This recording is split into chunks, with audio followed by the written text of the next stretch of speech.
year-long discussion of creating a world that works for all. And today we're working with the theme of looking through the prism, that's P-R-I-S-M, of God's love. And so looking with those eyes of God. And when I get stuck sometimes, I have to back off and remind myself, how would God see this situation? How would that highest presence within me see this situation? Because if my ego is stuck and my perspective is stuck, I need to get a bigger perspective. And the quote that we have that goes with this today is from the Global Heart Vision that the organization has. And it says, "We see a world in which unity with God and connection with each other is emphasized." We see a world in which unity with God and connection with each other is emphasized. So a great teacher was once asked, what are the two greatest laws in your tradition? And his tradition had a ton of laws, tons of laws, okay? And so he said, the two greatest laws in this particular tradition are, number one, love God with all your heart, your soul, and your strength. All your heart, all your soul, and all your strength. And he said, and the second law is like unto the first, and that is love your neighbor as yourself. Now, he didn't make these up. A lot of us think that he made these up. But actually, the first one comes from Deuteronomy chapter 6, verse 5, loving God with your whole heart, your whole strength. And the other one comes from Leviticus chapter 19, verse 18, love your neighbor as yourself. So he's reminding people of what they already know. What he adds is, he says, and on these two laws hang all the Torah, or the book of law, and all the prophets. So on these two laws hangs everything, hangs the whole spiritual practice. If you do nothing else in your life other than loving God, and who's God? All of it, right? All of us. All of life. If we love all of life, ourselves included, with our whole heart, our whole soul, and our whole strength. And then if we take that and if we apply it to our neighbor and we love our neighbor not like ourselves, but as ourselves, because I and my neighbor are one. We're not separate. Okay? And so if I do those two things, I'm going to create a life that works. And if we could do those two things globally, we would create a world that works for all. It's that simple, right? In case you don't know, it's that simple. Okay? But we forget, don't we? See, just like the people of Jesus' time who knew this, they'd already been taught this. He was just saying, wake up. You know, he did that a number of times. The one thing, you know, I remember another one is he says, it says in your scripture, know ye not that ye are gods. Don't you know that you're gods? You are already gods. You're it. Quit whining, quit feeling victimized, quit, you know, all that stuff. You're God. Create the life you want. So we know this, and what gets in the way is usually two things. Number one, we forget. Anybody besides me ever forget this truth? Okay? We go to sleep. We kind of forget this process because it takes staying awake, staying awake, staying awake. And we have this wonderful life that wants to put us to sleep. Oh, just believe this dream. There's really not enough. People really are out to get you, etc., etc. And then when we forget, we start to operate out of fear. Fear is the opposite of love. And out of that fear, we believe in separation and not enoughness, which is what we talked about in the book, Creating a World That Works for All. Sharif Abdullah talks about that as the belief system of what he calls the breaker consciousness, the consciousness that creates a broken world. Is I believe I am separate. I'm separate from you. I'm separate from all of life. I'm separate from the planet itself. And so therefore I can, and then secondly, I believe that there's not enough, so I'm going to get mine, and the heck with you. And that's breaker consciousness. And we don't want to engage in that because what that does is it gives us a soul that is not fed. It gives us a soul that has a big hole in it. So we teach that God is love. Mary had that in her prayer, opening prayer this morning. God is love, and because God is all there is, all is love. One of the things that the teachings, a reading that I first encountered early in my being in religious science was by a New Thought writer named Emily Cady. And she said, God is not loving, which catches your attention right away, right? So it's, wait a minute, but she says, God is not loving, that is, God is not a being that is loving. God is love itself. God is love itself. So we can't get out of that. We're immersed in a field of infinite love. If God is all there is, then love is also all there is. Now, we may be aware of that, or we may not be aware of that. It doesn't matter, because still, love is all there is. Just like whether we can see the sun because it's a beautiful, clear day, or if it's covered over and raining, the sun is still there, right? Okay, so love is still all there is. Whether we believe the world was flat or round, the world was still round. Whether we believed that the sun revolved around the earth or the earth revolved around the earth still revolved around the sun. And so no matter what we may believe or what we remember or experience, the truth is still the truth. And so the truth is that God is all there is. And therefore, the only thing that we're here to manifest is love. It's the only thing we're here to express.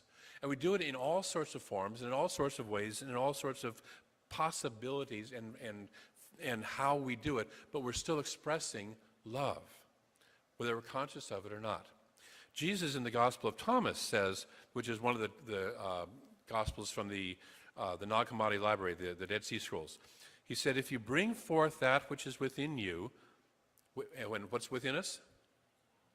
Love. If you bring forth that which is within you, that which you bring forth will save you. If you do not bring forth what is within you, that which you do not bring forth will kill you. If we don't bring forth our love, it turns and rots inside. It becomes fear. It becomes dis-ease. And we're here to live in a world of ease, in a life of ease. And we live a life of ease when we are in that flow, when we are aware of the way that Spirit is working, and we are working in alignment and harmony with that. And when we don't express that, then it turns and it sours on us. And it will kill us in some way or another. It will kill our soul. It will eventually kill our body. It will kill our life expression. Emma Curtis Hopkins reminds us that all is God. All there is God. And we are either blessing or cursing God. And you know what cursing, right? Some of us have done that. And we don't sit there and go, I curse this. We go, that so-and-so is a real so-and-so, not part of God. Anybody, any politicians that might bring that up for you? Any relatives close by that might bring that up for you? Any bosses, former spouses, current spouses that might bring that up for you? Okay? And when we start to curse them, which is where we start to say you're outside of God, we're saying to God itself, you're not part of me. We're cursing God. So what we want to do, if we want to increase our good, is we bless everything. Everything. Did I say that right? Everything.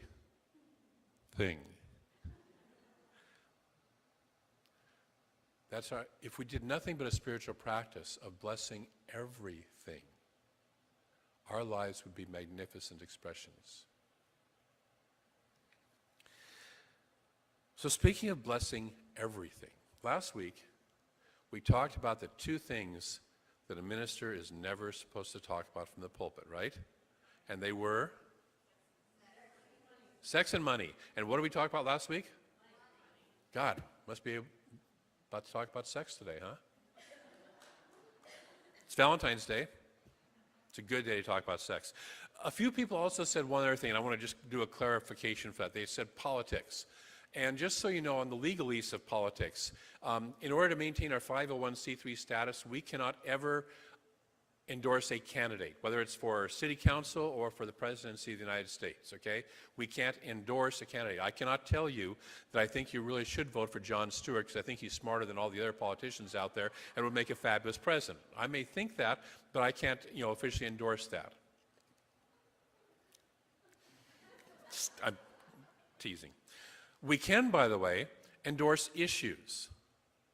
We can speak up for issues. So a few years ago when the marriage equality stuff was up for state votes, the Home Office came out with a statement supporting marriage equality. And we saw it as a human rights issue that everyone should have the right to love and marry whoever they would like to love and marry. And that if one group can't do that, that's a human rights violation, not a political issue. And so the politics of it was just to move us into alignment with the human rights aspect of that. So, but we can legally do that. But we're not going to talk politics today, because I'm smarter than that. We're going to talk about sex, because I'm not smarter than that. So what is sex? And we're going to do some work out of the 1926 edition of the Science of Mind textbook. Most of us have the 1938 edition, which was properly edited and cleaned up for public consumption. This is Ernest kind of in his raw form. And so he talks about psychism, he talks about sex, he talks about a few things that never made it into the official textbook. I like this book sometimes. I like them both, by the way, just to be very clear. So he says that spirit, the infinite presence, is threefold in nature. And we look at this week I'm going to remember that I have this on me instead of last week when I forgot. We look at our teaching symbol, and it's threefold. We have three layers of spirit, all within the circle of the oneness. All of this is the same. So when we talk about three aspects of spirit, it's sort of like taking a look at a coin that says that it has a heads and a tails, and they're two aspects of the same coin, but it's still a coin, right? Okay, so this is the threefold nature of God, but it's all still God. It's not separate from God. It's just how we view it, how we experience it, how we see it. So the first aspect, the top level, is spirit, pure spirit. And that level is the active, projective, or masculine factor. Bear with me for a minute as I set this up. The middle aspect is what we call law or the soul. It's the creative aspect. It's the receptive, feminine aspect of spirit. And then this gives birth to the body or form. Okay, where we can see it, feel it, taste it, touch it, have a tangible experience with it. So spirit, this active masculine principle, and again, we're not talking men and women, so we're not saying men are spirit and women are not, okay? Hey, we're not saying that, because guess what? We all have masculine and feminine within us, right? Okay, so this is just the aspect of the universe. It's in the Taoist system, it's called the yin-yang, and we all have the yin-yang in us.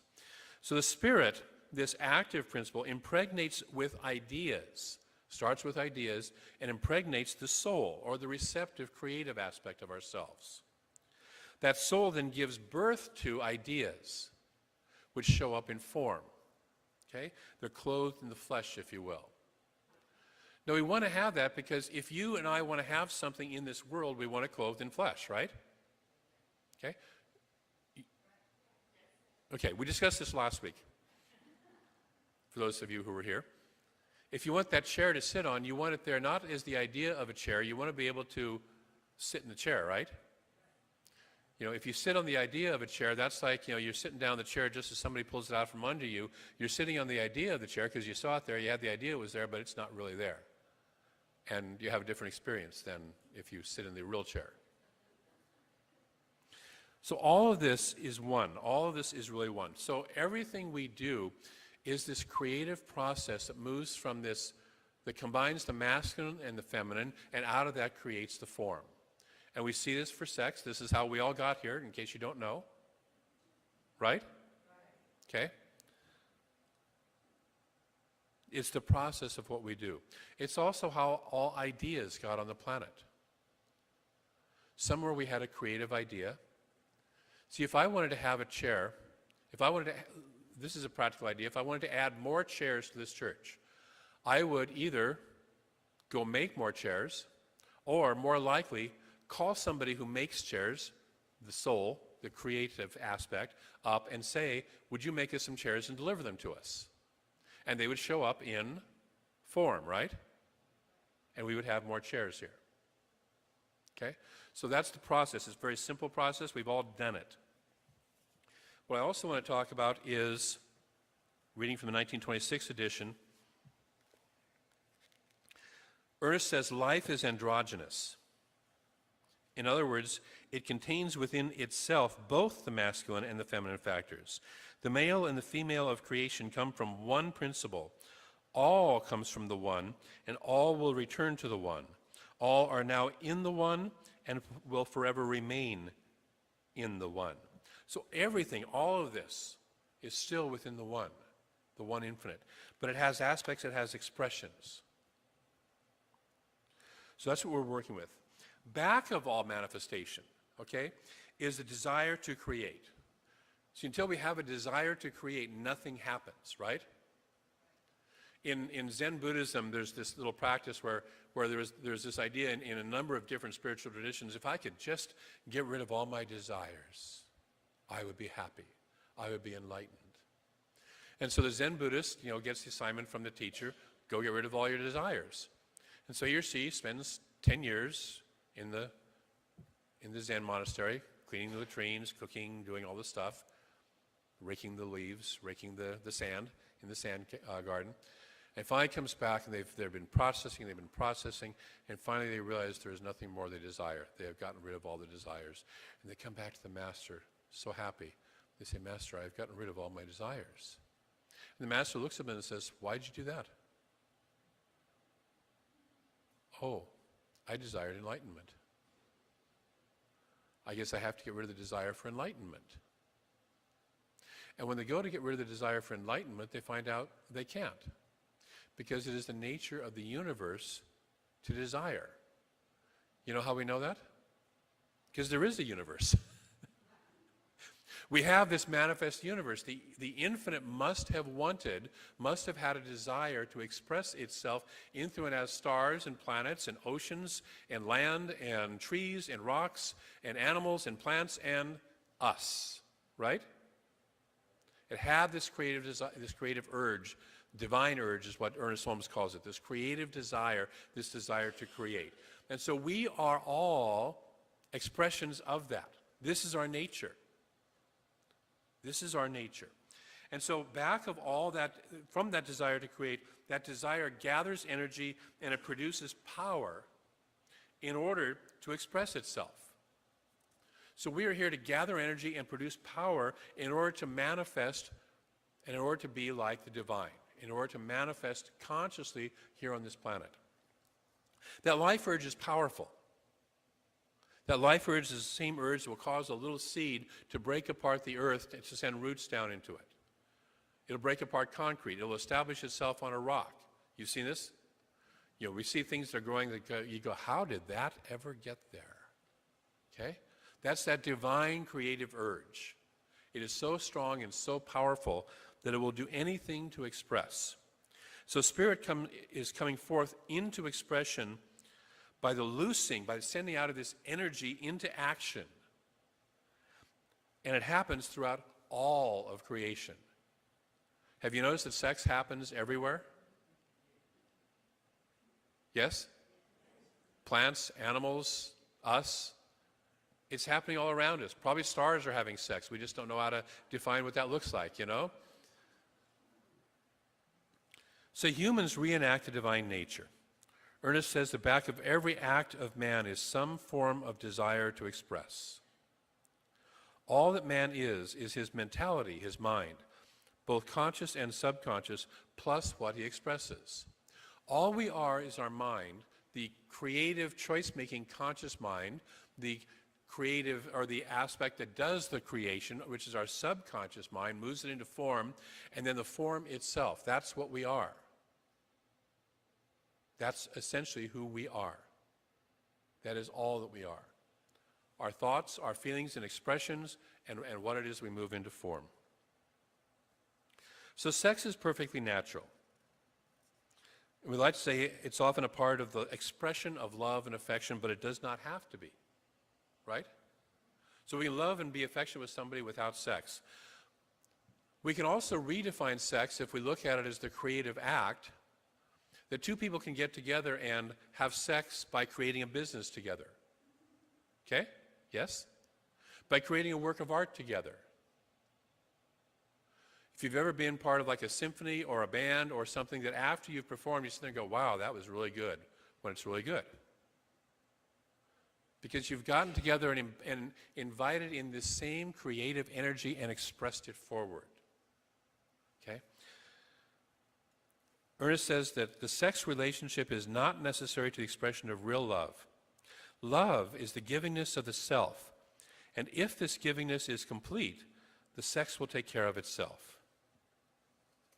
So the purpose of why we're here is to express love, to give and receive love, to share love. Out of that, sex can be, when it's appropriate, a natural expression if we allow it to be. Now, most of us get in trouble because we've been conditioned that sex is not natural, sinful, all that stuff, right? Anybody besides me? I grew up Catholic, okay? Anybody besides me ever hear that it's, sinful or wrong, or you get some stuff about sex, okay? So there's usually two things that are happening with sex. Number one, we're either overly expressing, which is oftentimes in reaction to the rules. We're overly expressing it, which is we're wasting energy, we're wiping ourselves out, and eventually we lose the focus on love. So that just sex itself becomes the focus instead of what it's really intended for, which is love, an expression of love. The other thing then that stops us or hampers us with natural expression of sex is repression. It's the old rules. It's belief systems that don't support healthy expression. And so we have all these rules. You've heard them, a woman who has a high sex drive is, names, you got the names, inappropriate. A man that doesn't have a high sex drive is, okay, get the names. We've got all these rules of women are supposed to be this and men are supposed to be that. And by the way, some of our rules vary from each other's, right? And it's really fun when you put a couple together that has a completely different set of rules. But we've got all these rules, and we get repressed by these rules. Many of these rules were formed by religions that were based at a time when they wanted to increase the size of the tribe. You wanted to increase the size of the tribe. Today, increasing the size of the human tribe is probably not the best thing we can do, right? You've noticed that we're kind of already all over the place. There's not a lot of room left for us. But they're based on that, and so homosexuality does not increase the size of the tribe, right? So let's call it a sin. Masturbation does not increase the size of the tribe. So let's call it a sin. Because it's not in alignment with the increase of the size of the tribe.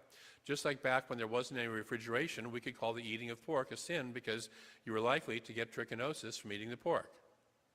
Because we didn't understand red tides and things like that, we call shellfish a sin. All that's in the book of Leviticus, by the way. Okay? And there are rules to live by which at the time made sense. But these days, now that we understand have refrigeration and understand proper cooking techniques and all that stuff, the dietary rules aren't necessarily practical. And guess what? The sexual rules aren't either.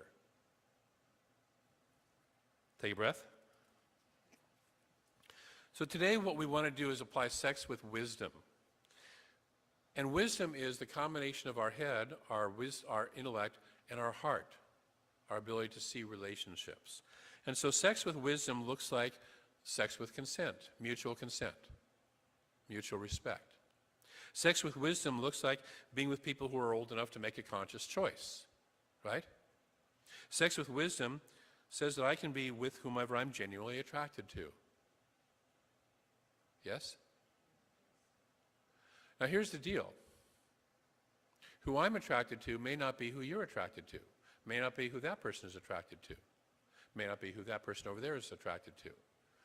And if you're with somebody that I'm not attracted to, and I think you shouldn't be with that person, have you ever looked at couples, and you sit there and go, how did they get together? Right? I had an uncle who was 6'4", and my aunt, his wife, was 5'1". And I kind of looked at them and kind of like, wow.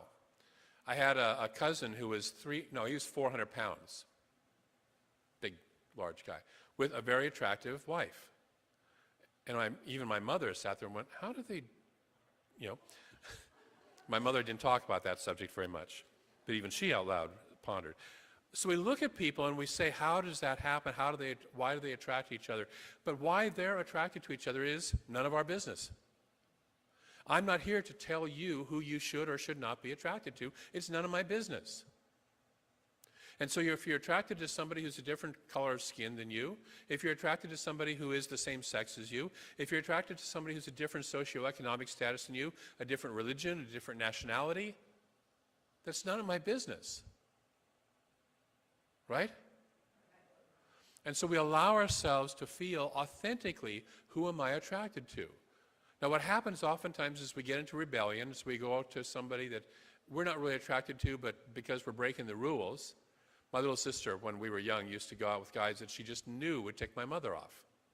That was her primary selection of how to choose a boyfriend. If it would tick my mother off, which was easy to do, she would go with that guy. Okay? So it's paying attention to who's my authentic self. What am I authentically attracted to? So what does this have to do with a world that works for all? As we know, sex has been a source of a lot of pain throughout the world, right? And so if we start to move into our authentic self, if we start to move into paying attention to our wisdom self, if we start to live with sex as a natural and wisely selected process, looking at love as the primary focus, we start to create a world that works for all in the realm of sex. And just like we want a world that works for all in the realm of money, because as we talked about last week, it's funny that we, as ministers, we're not supposed to talk about money and sex, and yet those are two of the most core basic human issues, right? And if they're in alignment and harmony, we're doing good, and if they're out of alignment and harmony, we're suffering and we're unhappy and miserable, and so as ministers, we're not supposed to talk about them. But the truth is, we do need to talk about this because they both have to come into harmony. An ideal relationship has sex, money, and communication in a harmonious balance. And a good relationship that has those three is a good relationship. And when any one of them, or more than one, gets out of balance, gets out of whack, you start to have problems in the relationship. And so it's the same not only in our primary relationship, but on our relationship on a world scale. So if our money, our sexuality, or our communication is out of balance, we're not creating a world that works for all. And so it's stepping back and saying, where is my sexuality? Is it based on love, and is it wisdom driven? Is it based on my authentic self? Or is it based on a whim of the moment, or a rebellion against old things, or being suppressed by old rules? And so I invite you to take a look at that and just notice that this week. What does this have to do with a pledge drive? I heard you asking that. I know somebody, Sally, you were thinking that. I heard you thinking it. Thank you. So money is just another form of expression. And it expresses love and creativity. Do we use money wisely? Or do we use it foolishly? Do we waste energy? Do we follow old rules of how to use money? Okay? So this week, your spiritual practice, your assignment, should you accept it, and God will not disavow any knowledge of this, is two things. Number one is to take a listen to what does the divine urge want to create in my life now? What does that divine creative urge within me want to create in my life now? And am I open and receptive to that? Or am I closing down because of old rules and beliefs that say I can't, I'm not important enough, who cares? Am I wasting energy on other things? A friend of mine wrote on Facebook yesterday that yesterday she had a huge list of things to do, and so she wrote. And she spent most of her day writing. And knowing that person, that was the core thing she needed to do that day, was to write. What is it that's the most important thing you have to do? What is it that your soul is calling you to do, and are you putting energy into that? Or are you spinning it around saying, I'll get to that after I do the dishes and have a root canal and wash the roof and clean the chimney and all that other stuff, okay? Second practice, I let my love, that capital L love, pull me to what I truly want. See, when we follow our love, when we follow that infinite love, it pulls us in the direction of what we truly want. The poet Rumi said, let yourself be silently drawn by the strange pull of what you really love. Let yourself be silently drawn by the strange pull of what you truly love. So if I say yes to my love, drawing me to where I want to go. So this is it. What does the divine urge want to create through me, which really is my love, and am I willing to say yes to that? So would you take that on as a spiritual practice this week? Some of you will. How about the rest of you? Will you take that on as a spiritual practice this week? Great. It's our celebration of love. It's our celebration of the spiritual love, of the love of Spirit through us. I oftentimes like to say that when I'm in a deep relationship with Spirit, it's like making love with Spirit.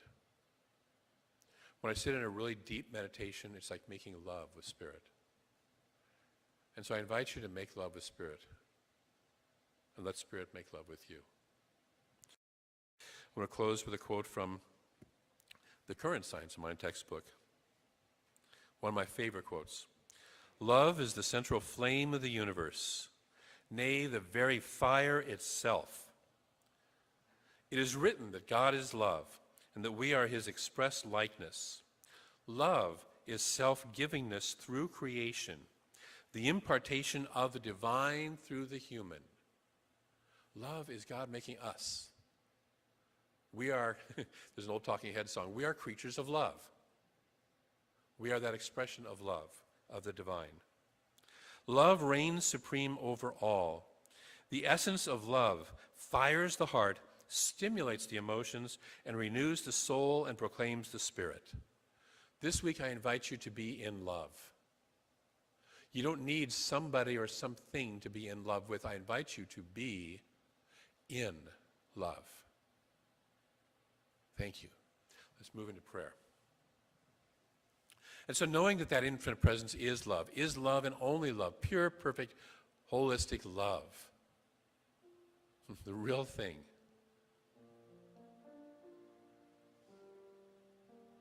Out of that love, we create trust.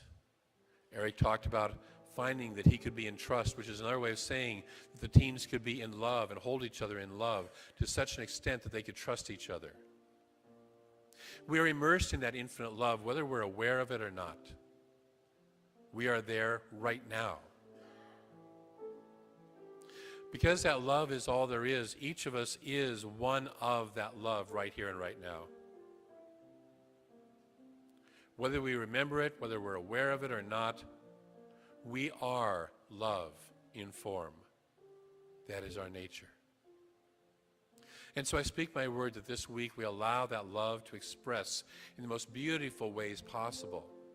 We listen to that divine wisdom, that divine urge that wants to move through us and create in our lives. Maybe it's something big, maybe it's something small, but that divine urge that wants to express, and we say yes to that. We say yes to the divine. We recognize that the divine and we are one and the same. And so we recognize that as we say yes to the divine is saying yes to us. As the divine is saying yes to us, we say yes right back to the divine. In this beautiful circle of love, this beautiful circle of wholeness, this beautiful circle of completion, the givingness and the receivingness of the universe, the in-breath and the out-breath. We are immersed in that. We are engaged in that right here, right now. And so I speak my word that we engage so actively and so consciously that it is a love dance. That which we call life is a love dance. It flows with ease, it flows with grace. It flows with beauty, it flows with joy. That is our nature. And we embrace that nature, we say yes to that nature. And so in gratitude for all that comes out of that, for the beautiful dance that's created out of that, I give thanks. I release this word into a law that moves it into form, moves it into expression, that creative aspect of the divine that takes the idea and moves it into form in our lives here and now, so that we experience that love in the most beautiful ways possible. And it is done, and together we say, and so it is. Thank you.